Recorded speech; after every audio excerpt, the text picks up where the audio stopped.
Hello everyone, this is Forrester Lizelle Cortejos. Today I will be discussing about multiple use and sustained yield concept. It can be found in Presidential Decree number 705 or the Revised Forestry Code of the Philippines. It is also commonly called as the Bible of the forestry profession and was approved on May 19, 1975. Okay, let's start. So these are the lands to be reforested and or afforested found in section 33 of PD 705. So it includes lands in public forest lands and also from private lands. Okay, now what is the difference between reforestation and afforestation? So when you talk about reforestation, it is planting of trees in areas previously covered or previously forested. So pag magtanom ka og trees sa katong mga areas nga naa na daan trees or katong areas nga forested na siya daan, that means reforestation. And when you say afforestation, it is planting of trees in areas not previously covered or not previously planted with trees. So the purpose of afforestation is making new forest. Okay, that is the difference between reforestation and afforestation. Now let's move on to the definition of agroforestry.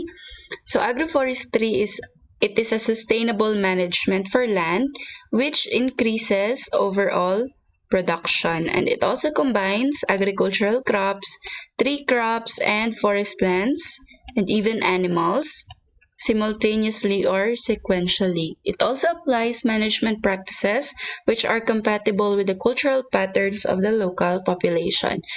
So in layman's term, ang atong nahibal-an nga term sa definition sa agroforestry is the marriage between agriculture and forestry, which is somewhat true because agroforestry combines agricultural crops and also forestry crops or tree crops and forest plants and even animals. Okay, let's now move on to the multiple use concept found in Chapter 3, Section 19 of Presidential Decree number 705. It defines multiple use as the numerous beneficial uses of the timber, land, soil, water, wildlife, grass, and recreation, or the aesthetic value of forest lands and grazing lands, which shall be evaluated and weighted before allowing their utilization, exploitation, occupation, or possession thereof, or the conduct of any activity therein. So when you say multiple use, it means getting the best of the benefits in a certain area, or getting a numerous beneficial uses of all of the resources present in the area. Okay, and what shall be allowed for multiple use?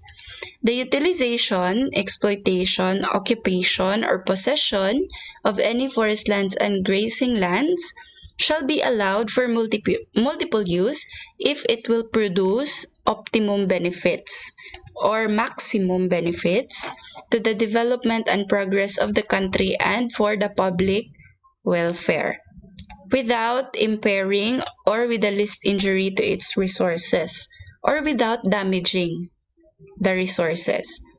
So again, allowed lang ang multiple use, allowed lang ang utilization, exploitation, occupation, or possession if makaproduce og optimum benefit og para sa country and public welfare, and also without damaging our natural resources. Okay, moving on to sustained yield concept. Sustained yield management implies the continuous or padayon periodic production of forest products in a working unit, for the purpose of achieving at the earliest practicable time an approximate balance between the growth and harvest or use. This is generally applied to the commercial timber resources, but it is also applicable to other renewable resources of the forest. So, sustained yield management, dapat na ay balance between the growth and harvest or use. So, sustained yield, all measures shall be taken to achieve, again, an approximate balance. between the growth and harvest or use of forest products in forest lands. So if you are all familiar of the sustainable management concept, it is very much alike to the sustained yield concept. So sa sustainable management concept, it is defined as meeting the needs of the present generation without compromising the ability of the next generation to meet theirs. So but pasabot, sustained management or sustainable management, while kita nga naa karon sa present generation naga-enjoy sa ato ang natural resources, while kita karon is nakakita sa ato ang trees, no, nakahikap sa mga trees nato, nakahikap sa atong natural resources, we should also make sure that ang ato ang future generation can also enjoy the natural resources that we are enjoying right now. That is sustainable management. So, but pasabot, ginamanage na to nga tong natural resources for the purpose of preserving it for our future generation. Gets ba? In any logging operation in production forests within forest lands, the proper silvicultural and harvesting system shall promote optimum sustained yield. Okay, for dipterocarp forest, selective logging with enrichment or supplemental planting when necessary should be conducted. So when you say selective logging, it is a type of silvicultural and harvesting system. So from the word itself, selective or selected, pili ra ang mga trees nga i-harvest or putlon. And then of course, kung magputol, dapat na ay enrichment or supplemental planting or pulihan jud tong mga trees nga gipang putol para naapay mosunod na motubo. And then for pine mangrove forest, the seed tree system with planting when necessary. So ang gamiton pod for pine mangrove forest is seed tree system. So unsa pod ng seed tree system? Seed tree system, no, magpabilin og mga healthy trees which will serve as the mother trees. So seed tree system magpabilin og healthy trees nga maoy himuon nga source of seeds para sa enrichment or supplemental planting. So sustained yield ensures the feasibility of continuous long-term exploitation of available resources to obtain regular harvest. So sa sustained yield, ma-ensure niya nga continuous or padayon pa ta nga maka-exploit, padayon pa ta nga maka-enjoy o maka-utilize sa ato ang available resources. So we all know nga some of our resources are non-renewable. But pasabot sa non-renewable, dili na siya dali-dali mabalik. Now, if dili na to ni i-apply ng sustained yield concept o sustained yield management, so wala na'y magamit ang ato ang future generation. Tama na lang sa atoa.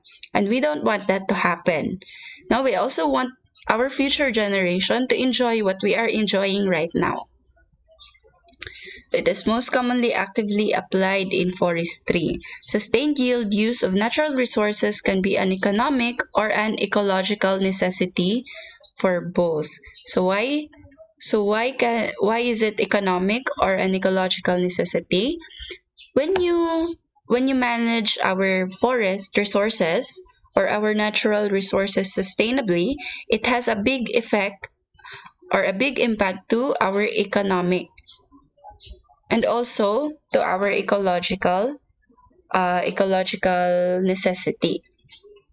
So, pag economic, pasabot, dili basta-basta mahurot ang atong natural resources, dili basta-basta mahurot ang ato ang agricultural crops, so which means padayon ang supply.